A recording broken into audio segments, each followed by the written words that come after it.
Hi guys, good morning. For today's video nga ay maglilinis ako ng kwarto namin. Dahil nakita ko masarap na ang tulog ni baby, sasamantalahin ko naman makapaglinis ng kwarto. Dahil dun nga lang din ako nakakagalaw kapag natutulog na si baby.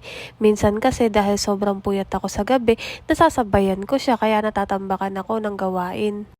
Kaya umaga pa lang iniisip ko na kung ano yung gagawin ko ngayong araw. Katulad kahapon, nalinis ko yung CR kalahati nga lang. Yung kalahati, bukas naman. Nung isang araw kasi naglaba ko ng mga damit ni Hopia. At ngayong araw ko nga lang nailagay sa cabinet niya.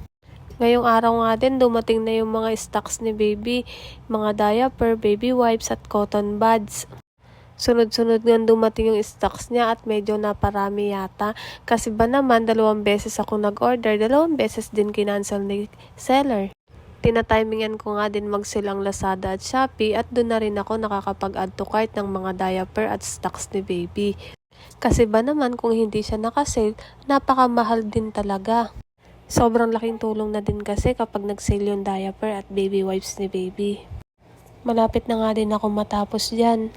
Gumamit na nga pala ako dyan ng vacuum kasi nakabukas na yung aircon at electric fan para hindi naman na malanghap ni baby yung mga alikabok. Nagmamadali na nga din talaga ako dyan kasi baka magising na si baby kasi magdadalawang oras na din siyang natutulog.